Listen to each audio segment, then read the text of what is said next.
professor of Holocaust studies once famously said, "Thou shalt not be a victim, thou shalt not be a perpetrator, and above all, thou shalt not be a bystander."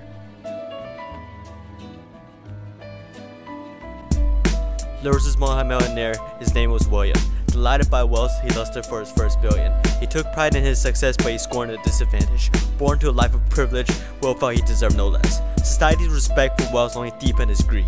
Acquiring wealth, that was his sole passion and creed. He wore $4,000 Nikes, but he had no soul. His bankroll patrolled his whole mind, body, and all. One day, Will drove his Bugatti to go for a walk. Arrived at the railway siding where he chose to park.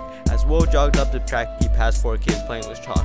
The kids were squatted down on the ground retrofitting shoes. On the opposite track where the railway split in two. As Will jogged further, he saw an empty runway train, speeding and slipping off the track as it started to rain. At that moment, he was too far away to warn the kids, but he was right next to a railway switch which he could flip. William grabbed the metal and was about to hit the switch, divert the train down the track where he parked his car, and saved the 4 kids playing on the opposite track afar. But the thought of losing his Bugatti made him pause hard.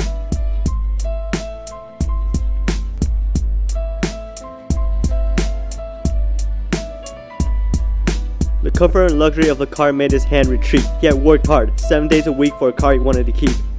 He decided to shut his eyelids and ignore the kids, turn his mind onto the money he just saved himself. A penny saved is a penny earned, he remembered and upheld. Why should I sacrifice my hard-earned money for anyone else? A train hurtled past him down the railway. 2 boys and 2 girls tossing a wipeout in his pathway. We're having so much fun as I played that Friday. The unsuspecting kids turned around but were too late. The wipeout turned blood red. Hours later, parents' cries heard against fate. More dilemma. More dilemma. More dilemma. Would you sacrifice a Bugatti if you were in the same position as William? If it was necessary, would you even sacrifice an arm to save the kids, your life?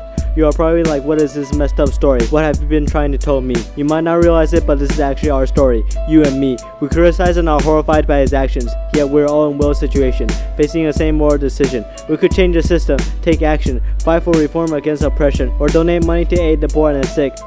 $200 can save the life of a kid, yet most of us act like William. We just shut our eyes and become bystanders, ignore the starving, the unhealthy, and the activist dissenters, content with low standards of a world and not dream of future grandeur. For those of you who want to be a doctor, fireman, or other life-saving profession because you want to save lives, look at what you're doing right now. Are you shutting your eyes? Do you really want to save lives? Each day, due to poverty, 22,000 children dies. That's enough to fill a football stadium every 4th night.